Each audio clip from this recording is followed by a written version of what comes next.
God damn it, I love myself.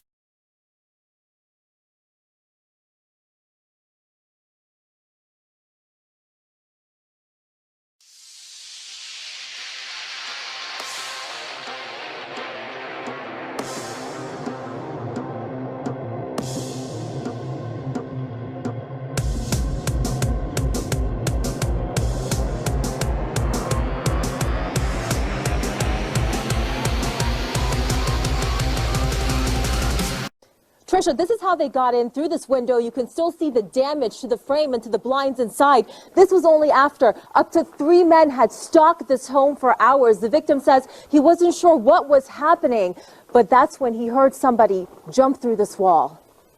I was kind of sitting low, because I was starting to hear the sounds over there. His home about to be invaded, Joy Imurdi stood guard, watching the front and back. That's when he says a man appeared, a mask on his face, a hammer in his hand. Imurdi gave just one warning. Freeze and don't move. But the man moved. Imurdi fired. The only thing he hit, the walls in the living room. You weren't shooting to kill. No, I wasn't shooting to kill. That's why I aimed down. But if my gun didn't jam, I definitely would have hit him. Tonight, clues that could lead to a capture. Imurdi says he saw at least 2 men and a new black Challenger. And the moments before this window was jimmied open. They pried against the metal and actually unlatched the lock. Leaving behind fingerprints. We're told neighbors saw the men hanging around the house all day. Imurdi says they even rang the doorbell for at least 10 minutes before the invasion. Did you say anything to him? I didn't say nothing. I stayed quiet. I had my TV on. You have a rifle, but are you still feeling anxious tonight? Yeah. I actually went out and got another gun today. Police are still trying to figure out what exactly happened, but they say 5 suspects were involved and all of them were shot. The owner of the home behind me, he apparently defended himself and was one of the shooters, not shot himself. We're working to find out how many people were firing weapons, but there are 70 evidence markers outside the home. 3 suspects were killed. 1 was found on Sherman. 2 were found a couple streets over from here. And one witness who asked not to be identified told us he was asleep when all this violence began. Woke me up was a couple of gunshots. After I woke up, I ended up hearing like around 5 or 6 gunshots. Did you hear anybody screaming or saying anything? No, I really didn't. Like I told her, by the time I came outside, I saw 2 persons over there. Police brought several witnesses downtown for questioning. So far, they have not identified anyone involved, the homeowner or the suspect. A Floyd County woman makes a burglar regret targeting her home. She sprayed him in the face with mace and then she shot him. But it didn't stop there. As the two struggled to the home on Asbury Drive, her friend grabbed the burglar and wrestled him to the ground, holding him down for police. Fox 5's Patty Pan spoke with the homeowner. She joins us now live from Floyd County. Patty, how is she doing tonight? She is still understandably traumatized and in shock. Tonight, police here believe that this burglar was under the influence of drugs at the time, and right now he is still in the hospital with a gunshot wound. The first thing that hit me was, I'm gonna die. I'm gonna die here. This 21-year-old Rome woman who didn't want her face shown for fear of retaliation says that's what she was thinking when she came face to face with a burglar. It was after 10 o'clock Saturday night. She had just walked into her Asbury Drive first floor apartment. So I heard stuff being moved around, like boxes and just the door being slammed. That's when she tells Fox 5 she grabbed her keychain with mace and went to check it out. I see the window busted, AC knocked out. And as I turn a little bit more to my left, I see him with my dog trying to grab stuff and pushing my dog out. She says that's when she maced the burglar, whom police have identified as David Ray Hudgens, seen here in a booking photo for an unrelated burglary last year. And he screamed. He wiped the mace off of him and was coming at me. So the mace hit me as well, and we're fighting in the apartment. You can still see the splatter from the mace on the woman's bedroom walls and holes in the walls where the two fought. She tells us while trying to get away, she remembered something. And I remember that I had a gun hidden. It was behind my TV where my clothes rack is at, and I grabbed it and I maced him one more time just to slow him down. And that's when I just shut my eyes and just undid the safety and just pulled. She tells us even after macing and hitting him, the burglar got up and kept coming at her. Her screams through all of this prompted her boyfriend and friend to come to her door. She managed to get her front door open, and she and the burglar fell out. That's when her best friend tackled the man. Now, 4 guns and a laptop were taken from that apartment. Police tell us they searched the area, didn't find any of this. So tonight they do believe that Hutchins did have an accomplice. Anyone with any information being urged to call authorities. Reporting live in Rome, Georgia tonight, I'm Patty Pan, Fox 5 News. As you say, how scary for that woman. All right, Patty, thanks. And the burglar suing the homeowner who shot him. A thief trying to break into a house in Dunkirk, Indiana 2 years ago. The owner shooting him in the arm as he ran away. The homeowner then sentenced to jail for being reckless. Now the burglar filing a lawsuit claiming he never tried to steal anything, saying the bullet wound caused serious and permanent damage. And he started crying like a little baby. She shot him. She's shooting him. She's shooting him. She's shooting him. She's shooting him. Away at work, Donnie Herman calls 911 with his wife Melinda at home in Loganville, Georgia, with their 2 children hiding in their attic from a daytime intruder. He hears everything over the phone when the intruder confronts them. Shoot him again. Shoot him. Herman's wife was armed with a .38 caliber handgun they kept in a safe. She fired all 6 shots, hitting the intruder 5 times. If she had not had that firearm, what do you think would have happened? Well, I can speculate all day long. Sheriff Joe Chapman believes the mother had no choice and in defending herself and her children, acted properly. Had it not turned out the way that it did, I possibly would be working a triple homicide, not having a clue of who it is we're looking for. Identified as Paul Alley Slater broke in with a crowbar. He still managed to flee after being shot, driving off the road a short distance away. Donnie Herman told affiliate WSB his wife and children were unharmed. My wife is a hero. She protected her kids. She did what she was supposed to do as a responsible, prepared gun owner. They're dealing with some unintended consequences. They're now reluctant figures in the national debate over guns. Just 2 weeks before, the sheriff says Donnie Herman took his wife to a shooting range to teach her how to handle a gun. You can hear him talking about it on the 911 call. Just remember everything that I showed you, everything that I taught you, all right? Words of comfort to his frightened wife, seconds before she pulled the trigger. No reasonable person can overlook this. By looking at what happened in this home in this county, what does that say about gun rights? Well, in this county, it says that the people still have the right to defend themselves. Right now at 10, a Lancaster father shot a man he says broke into his home and threatened his family. LA County Sheriff's deputies are investigating a deadly shooting inside that home. The man living in the home says he feared for his safety and the safety of his children, so he did what he had to do. And breaking now, new video of the man believed to be the suspect. This all happened this morning, and they say the homeowners were actually on the phone with 911 calling in a report of a burglar when the man broke into their bedroom. The sun was rising when a Ring doorbell captured a man trying the door, then a window of a home in Lancaster. Look closely. You can see him in the reflection, then crossing the street. Deputies say he broke into that house, which belongs to an ex-Marine who grabbed his gun to protect his family. He grabbed his gun and was following the guy down the stairs yelling, "Stop, stop." And he got down toward the bottom, and the guy reached for a backpack. He was carrying a backpack. He reached in for it, and that's when he let him have it. Daryl Jones spoke to a shaken neighbor who he says is a really nice man. Many on the street were stunned to later learn the same intruder had tried to get into their home Sunday morning while they too were in them, including this neighbor who didn't want her face shown. Like he just so casually walked up to the door and like it was his house. Karen, we found out late this afternoon that this is 19-year-old Roberto Zamora. Boulder police say that he actually accosted a few homes, knocking on windows and doors before an eyewitness says he saw Zamora run through this front door. Well, I actually watched it happen. I live in that room up over there. Heard some loud bangs. It was just before 8:45. The banging actually started in the back of the house when the female resident of the home called 911. He was running straight into the door with a sprint, and and he crashed through. I watched him go head first through both of the front doors. Police say inside, the intruder attacked the man who had already grabbed his gun. We just haven't had anything like this, that to my knowledge, and I've lived here for over 20 years. The homeowners are well liked by neighbors. They just feel for Jim and Jan, because Jim is fabulous. I mean, he has a construction company and he helped us during the flood. There's no telling what would have happened if the guy did run in. Of all the houses to break into, I think his was the worst one to break into. Just knowing him, I mean, when you see a giant elk head on a wall, you generally gotta, next to a gun safe, you gotta know that the guy's probably packing. At this point, there is a window that has still been blocked off that was broken early this morning.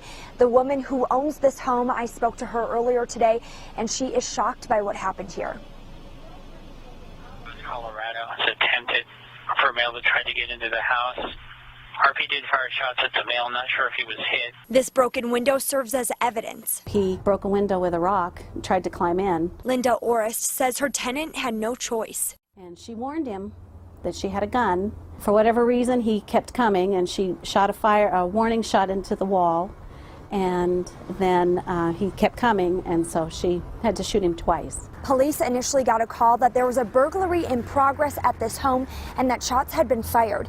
Now, when they showed up, they did find a man who had been shot, and when he was taken to the hospital, he was pronounced dead. Criminal defense lawyer Jeremy Lowe studied Colorado's Make My Day law. Somebody has to be breaking into your house, that they have to be committing a crime once they're in their house, and that you have to be in fear that they are going to be using force against you.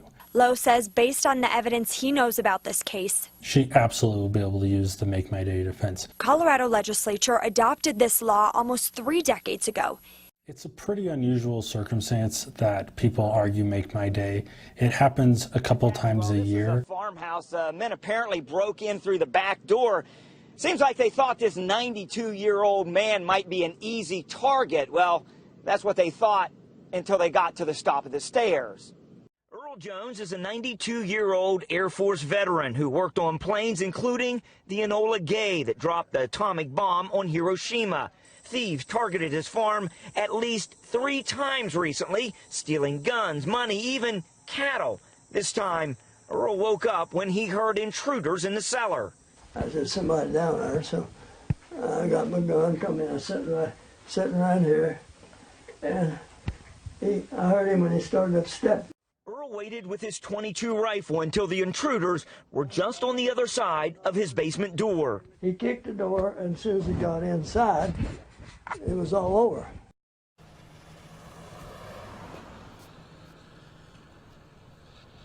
Ever notice how you come across somebody once in a while that you shouldn't have fucked with? That's me.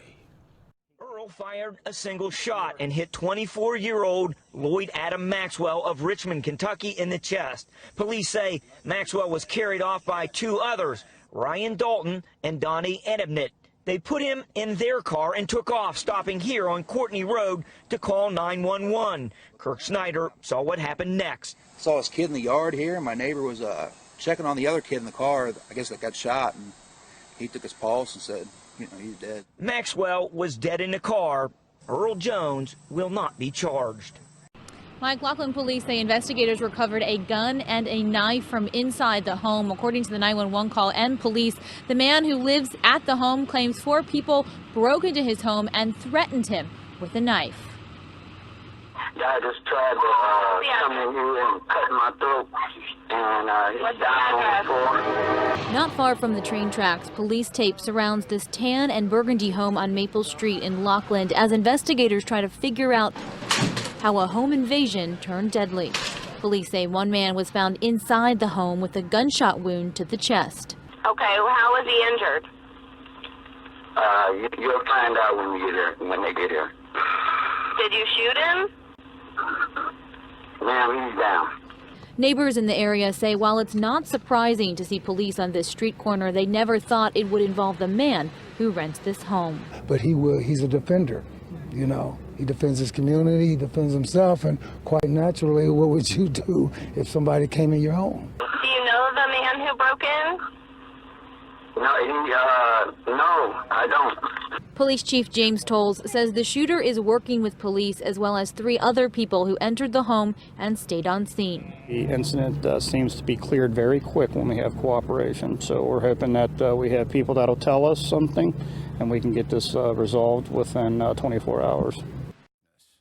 This part of Montgomery Avenue is waterfront property. Residents have the Spokane River and Centennial Trail right in their backyards.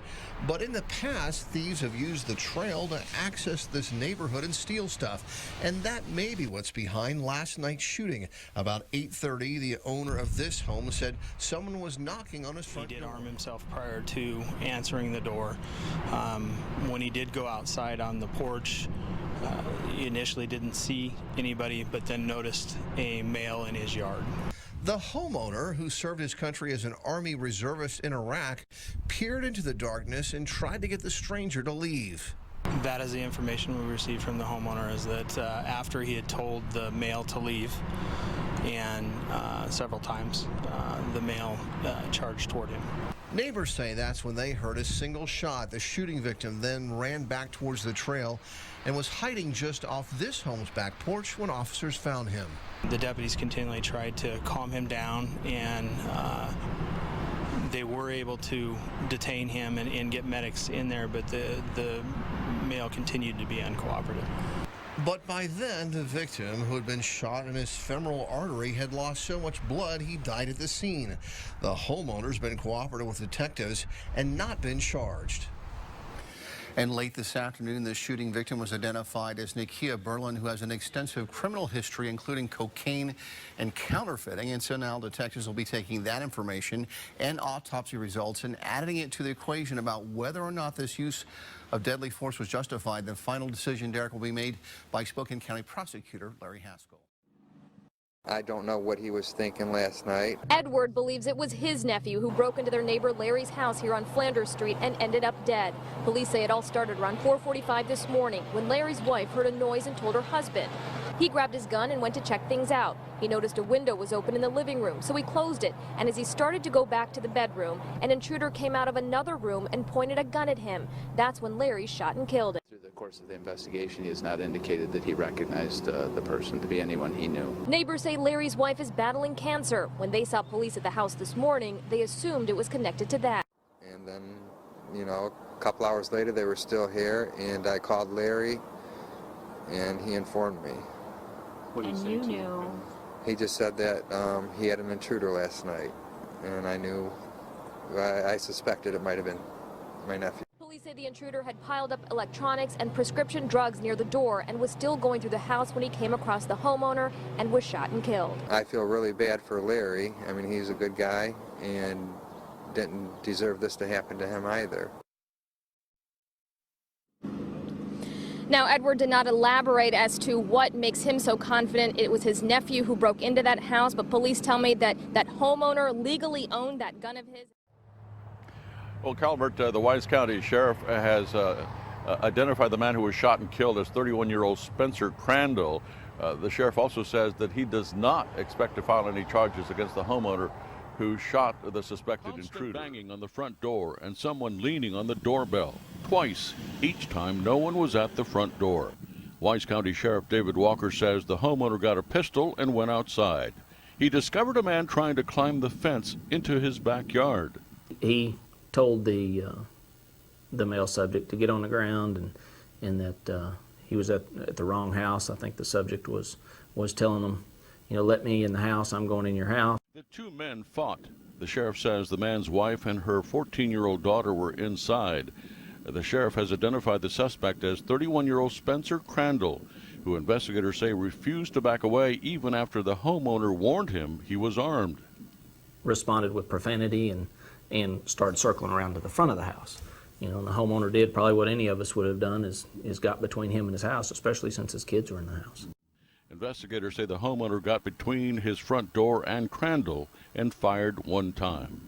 Suspect was just trying to manhandle or push his way through into the house and kept repeatedly saying he's going in the house. There's people everywhere. You just don't know who's out there, so you really gotta be able to take care of yourself. The sheriff says no one in the house knew Crandall or why he was so intent on going into their home. Police say right now there's no evidence that this was a home invasion or a burglary or a robbery. Whether alcohol or anything or drugs that could have been involved. Drugs are bad. You shouldn't do drugs. And the sheriff says one of the main things they need to find out is, how Crandall ended up in that neighborhood, whether he lives nearby or exactly what brought him there. Court records indicate that Crandall has 2 criminal trespass charges against him, 1 reckless driving and a DWI. Might want to think about a career change after they broke through the front door of a home today, only to find the homeowner pointing a loaded gun at them. News 13's Jim Winchester joins us with that story. 2:30 p.m. A quiet home in this southwest Albuquerque neighborhood. Someone's at the front door. I came and looked through the peephole, and I didn't know these guys. So I seen them turn around and start putting on some black latex gloves. So I kind of had an idea they were getting ready to break into the house. Michael Euchre went to get his gun just in case. The 2 would-be burglars soon found out they picked the wrong home to break into. They just kicked it in and came about 3 steps in the house, realized I had a weapon, and took off. Euchre, who says he did not know the suspects, followed the burglars out of his house and with his gun drawn, decided to send a message to the 2 punks. I put one in the back of their tailgate just to let them know that they broke into the wrong house. News 13 was there when police caught up with 22-year-old Elliot Peralta and 28-year-old Aaron Gutierrez a few minutes later and a few blocks away. Both are charged with burglary, but it will not be the last time the suspects will come face to face with the man whose home they tried to burglarize. Euchre says he looks forward to seeing both Peralta and Gutierrez at work tomorrow. Me and my wife are both corrections officers, so we'll end up seeing them at the jail. Albuquerque police say that Michael Euchre may not be off the hook in this case since he did fire a shot at the burglar's pickup truck. They say they'll let the DA determine if Euchre really needed to fire that shot. Diane, back to you. Every time the owner of Babe Market walks through these doors, he has a routine. He wastes no time. He immediately walks behind the counter and tucks away his gun, but he never thought he'd have to use it until take a look at this. Last night, 2 masked men threatened his life. I'm glad that he's going to survive, and that's what. I didn't want to shoot him, but I had to because my life was threatened. He says so was his customers. And they've had a gun to a customer. So when they had the gun to a customer, he goes, "Give me your money right now." I was like, I have my gun over here. So when I pulled out my gun slowly. When I pulled out my gun, he pointed the gun right here in my chest, and I just let off a couple of shots. And they took off? Yeah. Where'd you shoot him? In the chest. New Haven police say the man who was shot showed up at the hospital shortly after, around 10:30. He's expected to be okay. And I blacked out. What did that customer do? Did the customer run out immediately? Or? Ran out and came back inside. He said, "I don't have no more money to be paying for the stuff I had to get." And he walked out. I was like, "It's okay, you can go ahead." Jawad says the men stole the customer's wallet, but no items or money were taken from his store. You can see he has a little company today. Police took his gun and said it could be a while until he gets it back. Will you go get a new one, or will you just wait and hope that... I'm gonna go get a new one. So you don't even want to wait one day? I can't take a risk no more. Nobody want to come here and open up 7 o'clock in the morning and not make it home to their family at night, so what he did was justified. You heard the owner and his friend. They do not feel safe. They're hopeful that in the new year, with a new police chief who's committed to community policing, that there will in fact be less gun violence.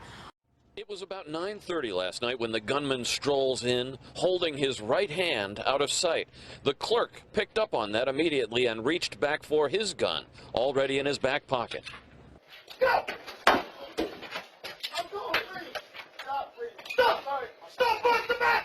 The clerk asked that we not show his face. He pulled the gun and said, "Give me the money." In that moment, he says, it felt like do it or die. I didn't even think about it. I just pulled the gun. If I didn't do it first, it was me. It was him or me. I mean, I didn't have choice. Store owner Aziz Kitab says after the store was robbed 3 times last year and the clerks turned over all the money, he'd had enough and started keeping a gun in the store. We put 12, 14, 15 hours a day.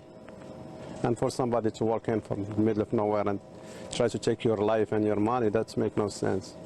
The alleged gunman, Emmanuel Ham, got away, but showed up at a local hospital a little while later with a gunshot wound to his hand. He is now in custody. The clerk, who says the first thought in his mind last night was his children, now says he feels sorry for the gunman. Maybe he has a family too, maybe he has kids. I know what he did was bad, robbing people, but I wish there was other options. And Emmanuel Ham is charged with aggravated robbery. He will make his initial appearance, his arraignment in municipal court tomorrow morning at 9. This is video you've got to see. Firefighter Daniel Gasky stopped in the Oasis food store in Midlothian before heading to work on June 26th. Then a 19-year-old shoved past him and held on a hunting knife about 5 inches long to the cashier. It startles me at first, just I'm trying to figure out what's going on. Well, I stepped back and realized what was going on real quick. Daniel Gasky says he heard the robber say, "This is going to be quick and easy. Give me the money." The time between the first shove and Gasky's takedown is only 7 seconds. Gasky told us the careful calculations he had to make in those seconds. I'm going to maintain control of the weapon, but if I miss the weapon, I'm going to be so far or so close to his back that he won't be able to maneuver his arm around to wound me, in the process. Yes. Gasky then managed to hold the man down for 4 to 7 minutes until police arrived. He says it felt like a lot longer. After I had gotten the knife away from him and I was holding him down, I was able to talk to him very calmly. Many are calling Gasky a hero. I'm not. I like to think that anyone else in that situation would have been able to assess and done the right thing too. Man's got to know his limitations. But not everyone could. Gasky is a Marine who served in Iraq from 2005 to 2006. Sometimes doing what's right involves getting a license plate number of somebody driving away.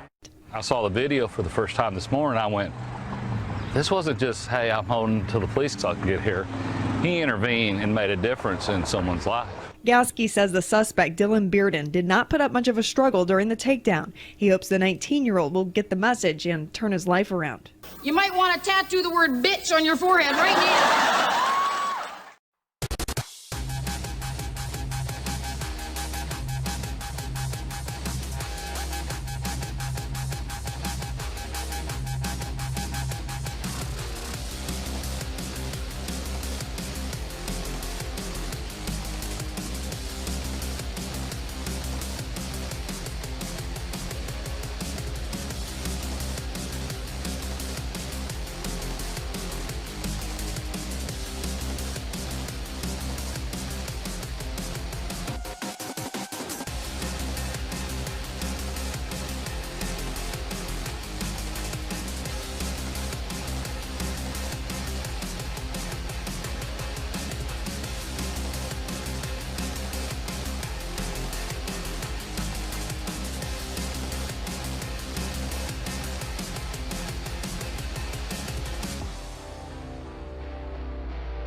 I've heard a whole lot of people in here talking tonight about this group and that group and domestic violence and blacks, these minorities and that minority. What I want to know is, when are you all going to start standing up for the majority? And here's who the majority is. I'm the majority. I'm a law-abiding citizen who's never shot anybody, never committed a serious crime, never committed a felony. I've never done anything like that. But it seems like every time we have one of these shootings, nobody wants to put the blame where it goes, which is at the shooter's feet. You want to put it at my feet. You want to turn around and restrict my right, constitutional right that's spelled out in black and white. You want to restrict my right to buy a firearm and protect myself from some of the very people you're talking about in here tonight. It's ridiculous. I don't think Rod Serling could come up with a better script. Patty! Good night, ladies. Good night, sir. Hit it, sweetheart.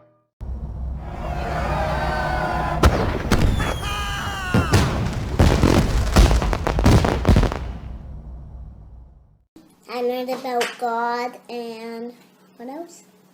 Who else did you learn about? God and Cheez-Its. God and Cheez-Its. God and Cheez-Its. Do you mean God and Jesus? No, Cheez-Its. Oh.